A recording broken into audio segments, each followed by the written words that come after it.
De Dios cuando alimenta nuestro corazón, cuando hablamos de corazón estamos hablando de mente, hace que podamos tener mejores pensamientos. Si tenemos mejores pensamientos, tenemos mejores acciones, porque nuestras acciones son el resultado de aquello que pensamos. No existe mejor manera de fortalecer nuestro pensamiento o nuestra mente si no es por el estudio de la palabra de Dios. Vamos a abrir la Biblia y como siempre pedimos la dirección de Dios. Vamos a orar. Querido Dios, gracias por esta oportunidad que tenemos de poder abrir tu palabra y con gozo poder aceptar aquel mensaje que tienes para nuestra vida. Una vez más suplicamos la dirección de tu Santo Espíritu para que pueda iluminar nuestra mente. Que tu Santo Espíritu sea nuestro profesor, que al abrir tu palabra podamos encontrar la verdad que quieres. Podamos nosotros. Toma nuestra vida, ilumínanos, acompáñanos, ayúdanos. Ayúdanos a llegar a esa comprensión eterna, a ese plan de salvación que tienes. En el nombre de Jesús. Amén. Hoy vamos a hablar de 3 mensajes y 2 cosechas. Muy bien, vamos a abrir la Biblia entonces, Apocalipsis capítulo 14. Si ustedes se dan cuenta, los primeros versículos habla acerca de un cántico, y es el cántico de los 144,000. Solo que el cántico de los 144,000 nosotros ya vimos en un capítulo anterior, cuando hablamos acerca de quiénes eran los 144,000. Ahí vimos que este grupo estaba en 2 momentos específicos. 144,000 para representar la gran batalla, porque están en el conflicto final, y la gran multitud para poder celebrar la victoria, porque ya pasaron por la gran tribulación. Versículo 1 dice: después miré y vi el cordero que estaba en pie sobre el monte Sión, y con él 144,000 que tenían el nombre de él y de su padre allí escrito en su frente. Cuando está hablando nombre escrito en la frente, está hablando del carácter del Padre. Es decir, el carácter divino fue implantado. Estos seres humanos cada vez iniciaron entraron a una progresión espiritual. Cada vez eran más semejantes a Cristo. Yo quiero aquí hacer un paréntesis, porque hay muchas personas por allí hablando de que el ser humano puede en esta tierra dejar de ser pecador. Y eso nunca se logrará, queridos amigos, a menos que no venga la glorificación. Como dice 1 Corintios capítulo 15, cuando seamos glorificados, es decir, cuando Cristo regrese, recién podrá desaparecer de nosotros la naturaleza pecaminosa. Seremos pecadores. Nuestro estado es de pecaminosidad. Cuando hablamos de pecados, a veces lo relacionamos solamente con acciones, ¿verdad? Él es pecador porque miente, porque roba más. Esos son acciones pecaminosas. El pecado es un estado. Nosotros venimos pecadores. Un bebé no hace nada, pero es pecador. La Biblia dice: el que sabe hacer lo bueno y no lo hace, comete pecado. Es decir, pecado también es no hacer. No solamente son acciones. Entonces, estos 144,000 tienen el carácter del Padre porque día a día tuvieron una progresión espiritual. Pero esa progresión no significa que mientras estuvieron en la tierra eran perfectos, en el sentido de que no eran pecadores. Al cielo van pecadores arrepentidos. Claro, esos pecadores fueron glorificados. Es decir, en el momento de la glorificación, cuando Cristo coloque su naturaleza por completo en nuestra vida, recién desaparecerá el deseo y el poder del pecado o la naturaleza pecaminosa con el cual venimos a este mundo. Ahora, ellos tienen el carácter de Dios en su vida. Y allí el versículo 2 dice: oí una voz del cielo como el estruendo de muchas aguas, como el sonido de un gran trueno, que decía: toquen sus arpas, y cantaban un cántico nuevo delante del trono, de los 4 seres vivientes, de los ancianos. Nadie podía entender el cántico sino aquellos 144,000, porque ellos son redimidos. Y ellos caminarán con el Cordero. Está hablando acerca de ese privilegio especial que tendrán los hijos de Dios. Ahora, allí, en ese contexto, muestra el versículo 6, cuando dice: en medio del cielo vi volar otro ángel. ¡Wow! ¡Qué impresionante! Otro ángel que tenía el evangelio eterno para predicarlo a los habitantes de la tierra, a toda nación, tribu, lengua y pueblo. Solo hasta allí. La verdad presente es un término que se usa mucho por allí en algunas iglesias. ¿Ustedes ya escucharon hablar acerca de la verdad presente? Vamos a predicar la verdad presente, ¿no? O vamos a predicar el evangelio eterno. Con estos dos conceptos ya podemos reflexionar mucho. Primero, evangelio eterno. ¿Qué significa evangelio eterno? Dios no tiene dos métodos de salvación. El evangelio, que son las buenas nuevas, fue uno solo. Quiere decir que el pueblo de Dios en el Antiguo Testamento se salvó de la misma manera que el pueblo de Dios en el Nuevo Testamento. No existe aquí salvación por obras, salvación por ley, aquí estamos viviendo en la gracia y la salvación es por gracia. No. Toda la vida, desde la existencia del ser humano y la entrada del pecado, la salvación fue por gracia. El Cordero que murió en el jardín del Edén representaba la gracia de Dios. Ellos estaban desnudos, mas Dios los cubrió. ¿Qué hicieron ellos? Nada. Dios hizo todo. Y allí estaba colocando en la mente de Adán y Eva que el camino de salvación sería un camino de sangre, mas no era su propia, la sangre de ellos, era la sangre de alguien que la donó, alguien que lo dio en su lugar. Evangelio eterno. ¿Cuál es la diferencia entre la salvación del Antiguo y del Nuevo Testamento? Eso nosotros vamos a ver luego. Número 2, verdad presente. ¿Qué es una verdad presente? Dios tiene un mensaje para cada tiempo y un mensaje específico. Por ejemplo, para el mundo antediluviano, ¿cuál era la verdad presente? Va a venir un diluvio. Dios levantó a Noé para decir, un diluvio va a venir. Pregunto, ¿ese mensaje sirve para nosotros hoy? Tomando la figura de Noé, sí. Para decir, ya no viene un diluvio, pero viene el final de este mundo. Pero el mensaje del diluvio solamente fue para esa generación. Un mensaje presente. ¿Cuál era el mensaje para el pueblo de Israel? Prepárense porque va a venir el Mesías. Juan capítulo 1, versículo 11 y 12 dice, y a lo suyo vino y los suyos no lo recibieron, aunque tenían tanta luz sobre el mensaje que se predicaba en su tiempo, el pueblo no estuvo preparado. Entonces, Dios tiene un mensaje específico, un evangelio eterno. No hay diferentes maneras de salvarse. El ser humano se salva por fe y por gracia, ¿correcto? Las obras, la lealtad, la fidelidad, guardar los mandamientos, no salvan. Son el resultado de la salvación en el corazón humano. Son el efecto, no son la causa. Ahora, Dios tuvo un mensaje presente para cada época. Y Dios tiene un mensaje para el tiempo del fin. Entonces, aquí vamos a ver que hay 3 mensajes dados por 3 ángeles para nuestro tiempo.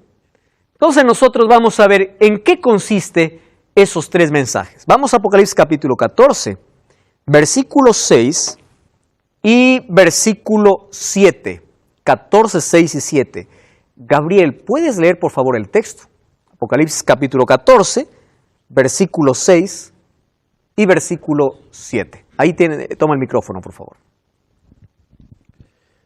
El versículo 6, ¿verdad? Sí. Vi volar por medio del cielo a otro ángel que tenía el evangelio eterno para predicarlo a los moradores de la tierra, a toda nación y tribu, lengua y pueblo. ¿Qué dice el versículo 7? Diciendo a gran voz, temed a Dios y darle gloria, porque la hora de su juicio ha llegado. Y adorad a aquel que hizo el cielo y la tierra, el mar y las fuentes de las aguas. Gracias, Gabriel. Primero aparece en la escena un ángel volando. Volar significa la urgencia del mensaje para el tiempo del fin. Estos 3 mensajes son colocados después de la persecución, ¿verdad? Después que se levantó la primera bestia, que es la bestia que sube del mar. Después de un poder perseguidor. Ahora, para el tiempo del fin, para ese momento, tiene un mensaje especial. Lo primero, este mensaje es urgente. Este mensaje consiste en un evangelio eterno. ¿Y en qué consiste el mensaje o la verdad presente para el tiempo del fin? El evangelio es eterno, Pero ¿en qué consiste el mensaje específico para el tiempo del fin? Y allí Gabriel leyó el versículo 7, dice, este ángel decía así, temed a Dios y dadle gloria, porque la hora de su juicio ha llegado. ¿Cuál es el mensaje para este tiempo? Estamos siendo juzgados. La hora de su juicio llegó. ¿Cuántas veces ustedes han escuchado, han hablado acerca del juicio? Es un mensaje presente. El juicio es un mensaje presente. Vamos a ser juzgados. La hora de su juicio llegó. Ojo el tiempo en que lo coloca. Ha llegado. Muy bien. ¿Cuál es la diferencia entre la salvación del Antiguo Testamento y el Nuevo Testamento hablando del Evangelio eterno? En el Antiguo Testamento, la gente se salvaba por gracia porque creía en un sacrificio que aún no había acontecido. En el Nuevo Testamento, los seres humanos se salvan por gracia creyendo en un sacrificio que ya fue ofrecido. En el Antiguo Testamento aún no había acontecido, en el Nuevo Testamento ya fue ofrecido. Pero el Evangelio es eterno, la salvación es por gracia. La verdad presente para el tiempo del fin es, la hora de su juicio ha llegado. Nosotros ya vimos aquí en un programa anterior en qué está basada esa expresión de la hora del juicio.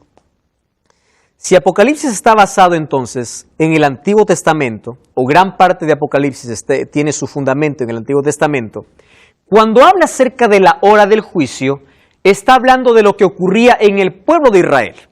No voy a repetir todo lo que ya expliqué, sin embargo, ustedes conocen que habían en el santuario celestial dos momentos especiales, o tenían varias fiestas el pueblo de Israel, pero había dos momentos especiales donde eran esperados, ¿verdad? El primero era diario, donde se ofrecía el sacrificio todos los días.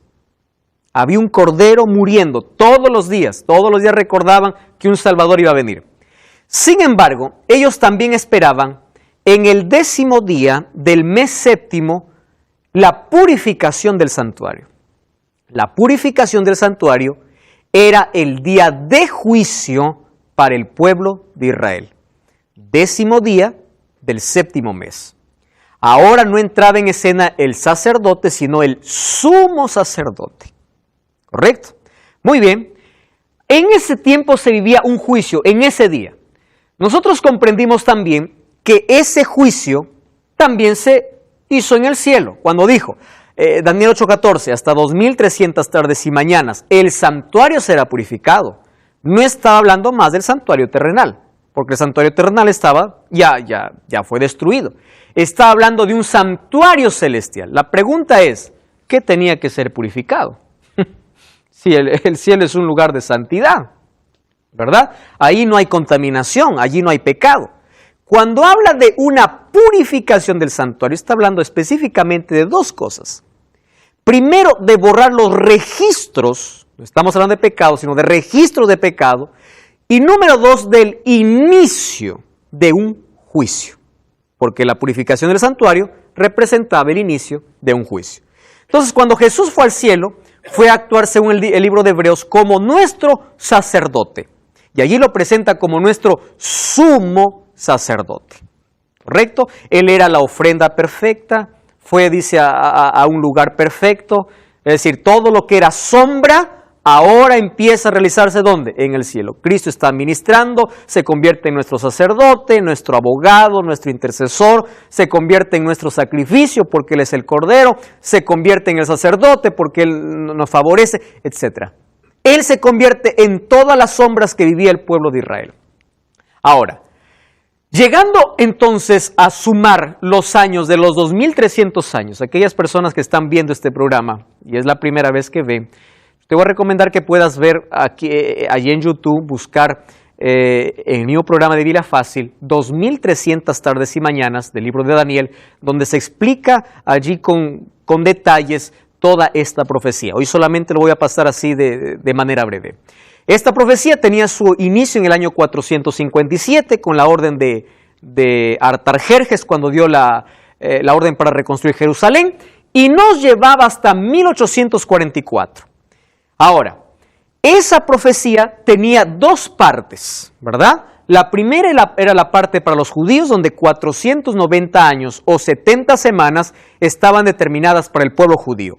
Dentro de las 70 semanas había una semana especial donde hablaba acerca del ministerio de Cristo. El bautismo de Cristo, cuando Él fue ungido, fue en el año 27. La muerte de Cristo en el año 31. Y el término de la oportunidad que Dios tenía para el pueblo de Israel de seguir siendo la nación escogida. Cuando Jesús vino a la tierra, no sé si ustedes recuerdan, cuando dijo, yo he venido para salvar a las ovejas perdidas de Israel, porque Israel estaba en los últimos años de oportunidad. Luego, a partir del año 34, con la muerte de Esteban, la salvación pasa por los gentiles. Bueno, el asunto es que el santuario en el cielo sería purificado después de 2300 tardes y mañanas. Quiere decir, si nosotros contamos 457 más 2300 años, vamos a llegar a 1844. En 1844 ocurren dos cosas, una en el cielo y otra en la tierra. En el cielo, Cristo asume esa función. No es que Jesús esté esperando el momento, ahora sí recién voy a ser sumo sacerdote. No. Quiere decir que en esa fecha comienza un juicio. Y dice, Pablo decía, es necesario que el juicio comience por la casa de Dios. Comienza un juicio para el pueblo de Dios. Vamos a ver que cuando se habla de juicio, el juicio tiene 3 etapas en la Biblia. ¿Correcto? 3 etapas en el juicio. Entonces, en este momento, en el tiempo del fin, estamos en un juicio. ¿Correcto? ¿Quién es nuestro abogado? Cristo. Ese abogado luego se va a convertir ¿en qué? En nuestro juez. Ahora es nuestro abogado. Número 2. En la tierra, Dios levantó un remanente para el tiempo del fin. En el cielo comenzó un juicio, en la tierra levantó un remanente. Ahora, fíjense una cosa. Existe este juicio, cuando dice la hora de su juicio ha llegado, ¿de qué tiempo está hablando? De un tiempo presente. Ha llegado. Ahora, fíjense. Cuando hablamos de juicio, en la Biblia encontramos esta palabra o este juicio en 3 momentos diferentes. El primer momento es un preadvenimiento, significa antes de la venida de Cristo. Luego encontramos un juicio comprobatorio, que será después de la venida de Cristo, y luego un juicio ejecutivo. Ese juicio ejecutivo demanda la destrucción final. Nosotros tenemos un concepto a veces equivocado. Cuando hablamos de juicio, pensamos, dice, y viene el juicio de Dios, quiere decir que viene la destrucción. No. Está reservado para un momento específico. ¿Correcto? Vamos entonces a analizar de qué juicio está hablando aquí este primer ángel. Vamos al juicio de preadvenimiento. Cuando vamos a Daniel capítulo 7, versículo 9, miren lo que dice. Yo estuve mirando hasta que fueron puestos unos tronos. Se sentó un anciano de días, anciano significa eternidad, sabiduría, majestuosidad. Su vestido era blanco como la nieve, pureza y santidad. El pelo de su cabeza era como lana limpia, su trono llama de fuego, fuego ardiente de ruedas. Un río luego procedía y salía delante de él, miles y millares le servían, millones de millones estaban delante de él. El juez se sentó y los libros fueron abiertos. ¿Qué libros? Vamos a abrir la Biblia, una vez más. Vamos a Apocalipsis capítulo 20, versículo 12. Apocalipsis capítulo 20, versículo 12. Dice así. Vi muertos, grandes y pequeños, de pie ante Dios. Los libros fueron abiertos y otro libro fue abierto, el cual es el libro de ¿qué dice? De la vida. Dice libros. Acá aparece un libro, es el libro de la vida. Y fueron juzgados los muertos por las cosas que estaban escritas en los libros. Quiere decir que no hay un libro, hay más de un libro. El primero es el libro de la vida. Vamos a Malaquías capítulo 3. El último libro del Antiguo Testamento. Malaquías capítulo 3, versículo 16. Entonces los que temían a Jehová hablaron entre sí, y Jehová escuchó, y fue escrito ante él un memorial, delante de los que temen a Jehová y honran su nombre. Aquí está hablando acerca de un libro donde están registradas las acciones, los hechos, las cosas que suceden con los seres humanos. Habla acerca de un registro, libro de la vida, libro de registro, y también nos habla acerca de un libro que es el libro de la muerte, Apocalipsis capítulo 20, el versículo 15. Allí dice que aquellos que no fueron encontrados en el libro de la vida, quiere decir que estaban en el otro libro, que es el libro de la muerte, ellos fueron destruidos. Los libros fueron abiertos. Está hablando aquí en una escena de juicio. Ahora, escuchen aquí. Nosotros estamos en ese periodo del tiempo del fin y estamos siendo juzgados. ¿Quiénes entran a este juicio? En este juicio preadvenimiento significa que se deciden los casos de aquellos que se salvan y de aquellos que se pierden.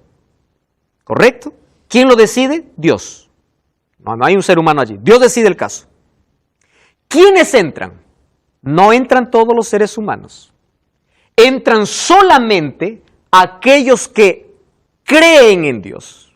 Entonces es práctico aquí. Aquel que dice creer en Dios entra a juicio.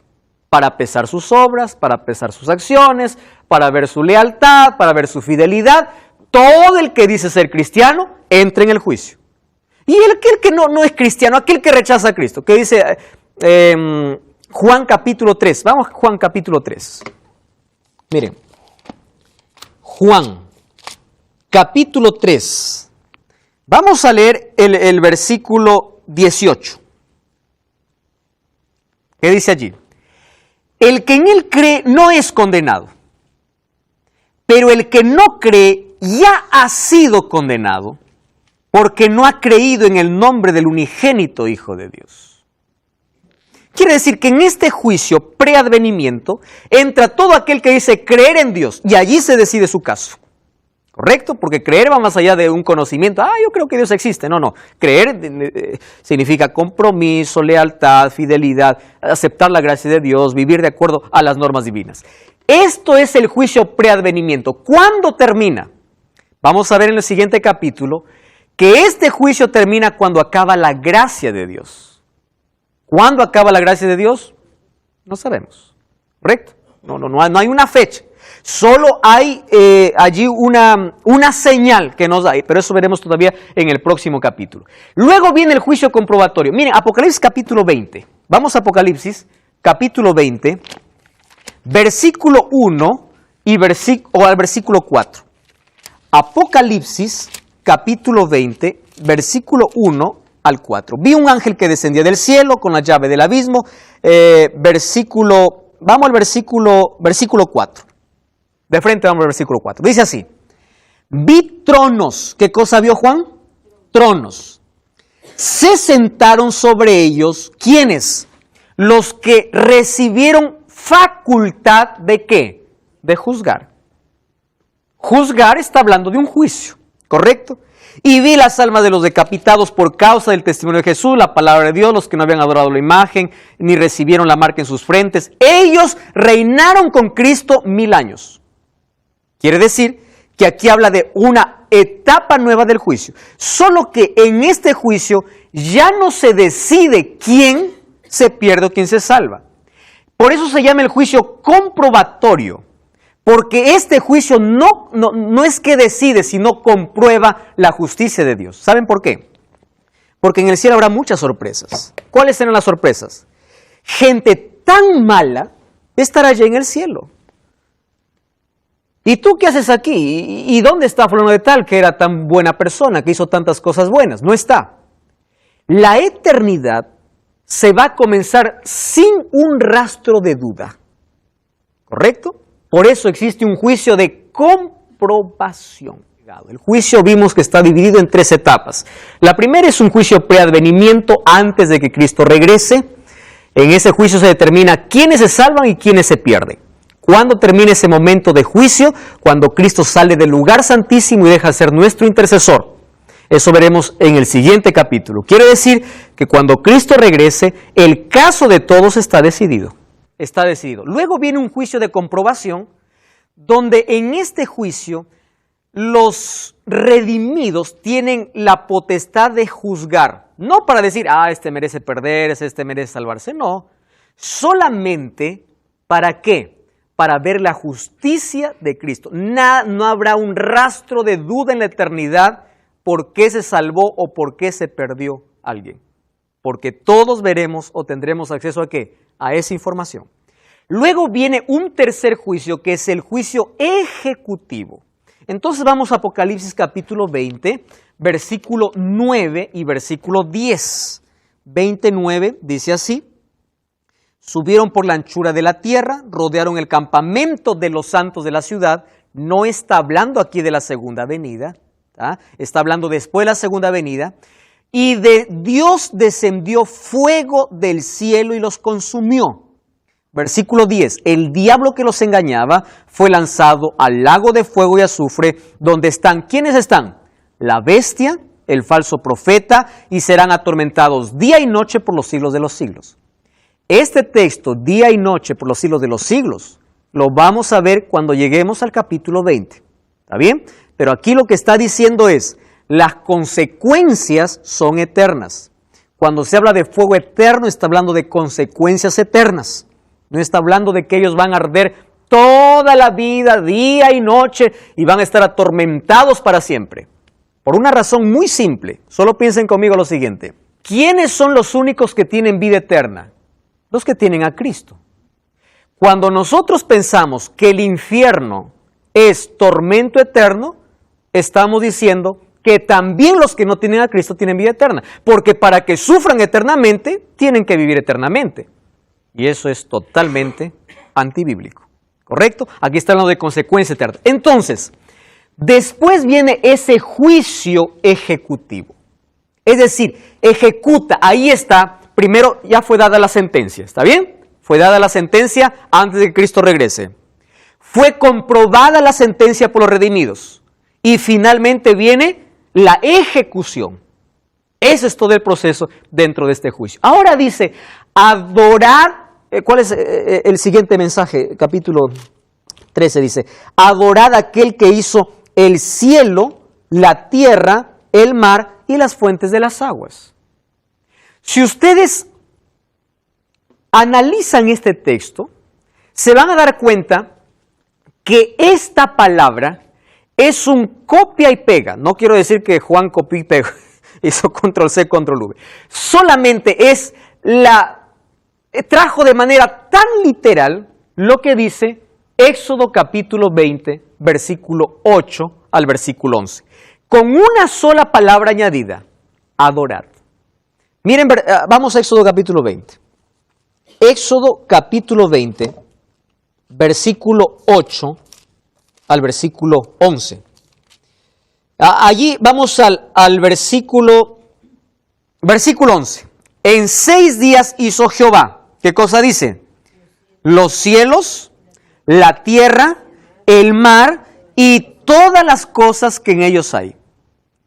Juan toma, o el mensaje del tercer ángel es, la hora de su juicio ha llegado y adoren a aquel que hizo el cielo, la tierra, el mar y las fuentes de las aguas. ¿De qué está hablando? De adoración. ¿Correcto?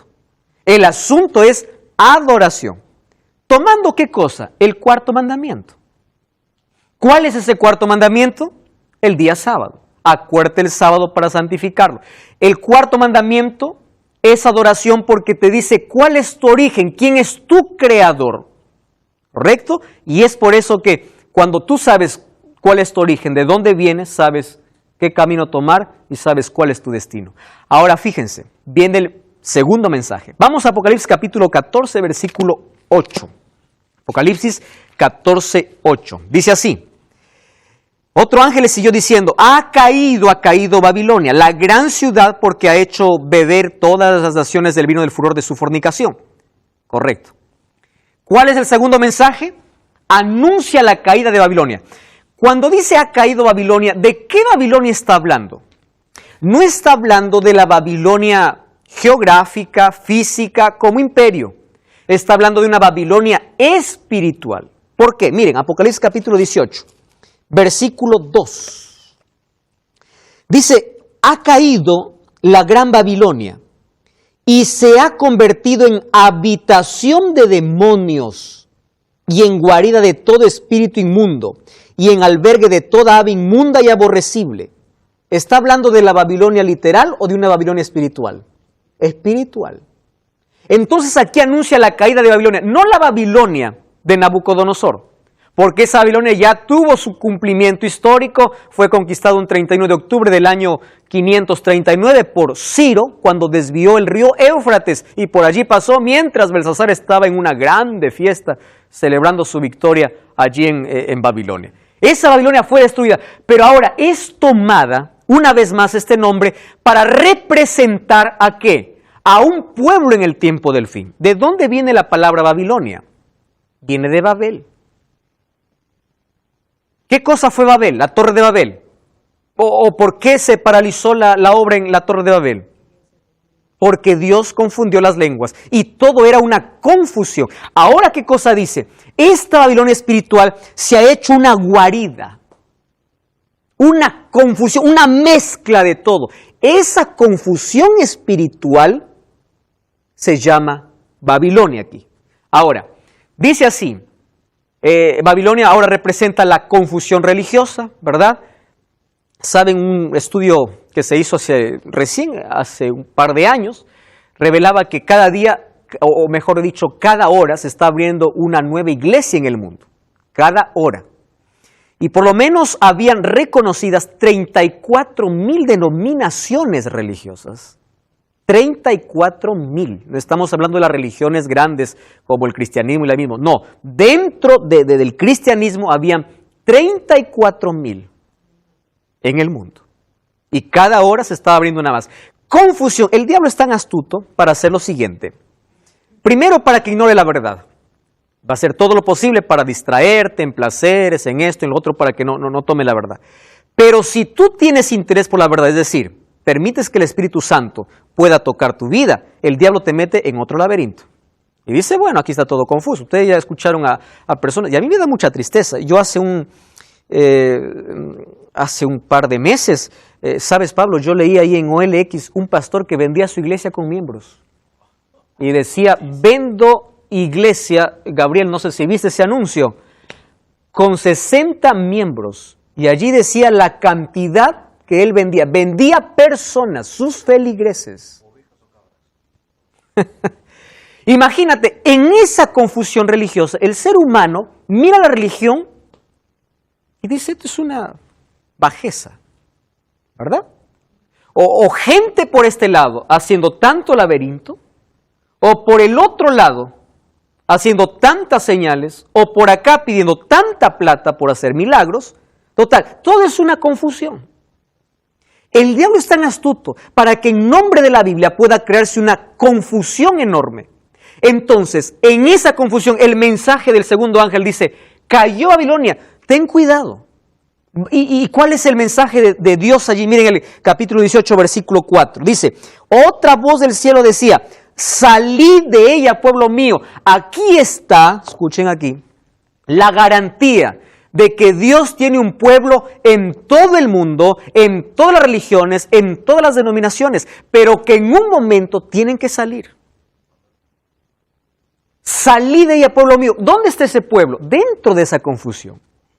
Pero comprende la verdad y sale y abraza la verdad, da un paso de fe. Ahora, este segundo mensaje, entonces lo que hace es que empieza a condenar a la Babilonia. Ahora viene el tercer mensaje, Apocalipsis capítulo 14, versículo 9 hasta el versículo 11. Encontramos el tercer mensaje, dice así, y el tercer ángel le siguió diciendo, si alguno adora a la bestia y a su imagen, y recibe la marca en su frente o en su mano, este también beberá del vino de la ira de Dios. Este es un mensaje de advertencia, hablando justo del momento final. Y dice así, será atormentado con fuego y azufre delante de los ángeles y del Cordero. Wow, mensaje de advertencia. Entonces, si tú no escuchas el primer mensaje, ¿cuál es el primer mensaje? La hora de su juicio llegó. Adora a Dios. Segundo mensaje, sal de la confusión espiritual. El tercer mensaje ya no es un mensaje de llamado, es de advertencia. Y dice, si no escuchas estos dos mensajes, entonces, esto es lo que espera, un juicio con advertencia. Ahora, entonces allí nosotros encontramos en el tiempo final a dos grupos totalmente definidos con el mensaje de estos tres ángeles. Es decir, el mundo en el tiempo final tiene que escuchar el mensaje de que hay un juicio, ¿correcto? Número dos, que tienen que adorar a Dios. Adoración involucra vida, vestimenta, acciones, palabras, y la ley de Dios involucra el día sábado. Número tres, tienes que salir de esa confusión, una confusión religiosa que hay en el mundo. La única manera de salir de la confusión es apegándose a la verdad, es viviendo la verdad que Dios tiene para nosotros. Porque si no, dice, muy pronto viene el mensaje, el tercer ángel que dice, si no haces eso, te has advertido. Ahora, tanto es el amor de Dios, ¿verdad? El mundo estará dividido en dos grupos. En el capítulo anterior hablamos allí con Pablo de un camino que hoy se está recorriendo en el mundo, que es el camino del ecumenismo, ¿verdad? De la unidad, de la unión de iglesias, unión en todo. Tomando incluso una oración de Cristo cuando dijo, quiero que todos sean uno. Ahora ellos dicen, la unidad solamente se basa en el amor. La unidad se basa en la verdad, en la palabra de Dios. Ahora, dejando ese punto, ahora viene otro asunto, mire. ¿Por qué la gente o por qué las denominaciones se unirán? Porque existen dos puntos que unen a casi el 90% de las denominaciones cristianas en el mundo. ¿Está bien? Dos puntos que unen. La primera es la santificación del domingo y la segunda es la inmortalidad del alma.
Son dos pilares fundamentales, todos creyendo en un tormento eterno, todos creyendo en un fuego que va a arder eternamente, o todos creyendo de que cuando el ser humano sale el alma, etcétera, etcétera. Inmortalidad del alma y santificación del domingo. Ahora, hay muchos textos que hoy podemos ver, ya no tenemos tiempo más para ello, mas Juan capítulo 11, versículo 11, hablando acerca de la inmortalidad del alma, Lázaro estuvo 4 días allí en el sepulcro, ¿verdad?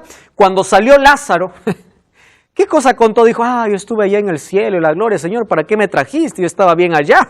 No mencionó eso. O no dijo, yo salí del infierno.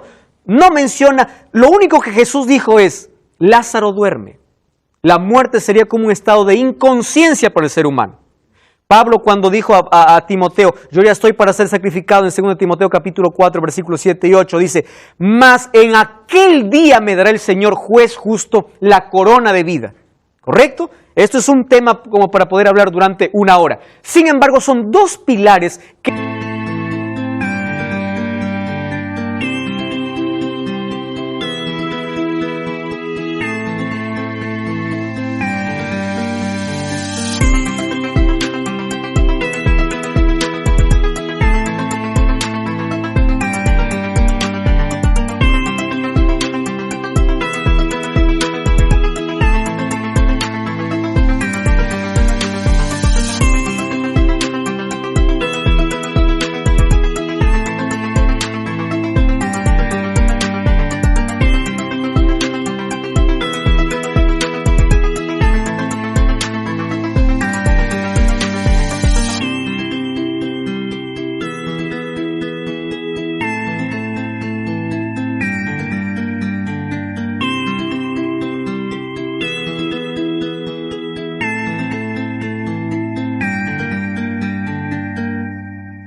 que unen a las denominaciones en el mundo.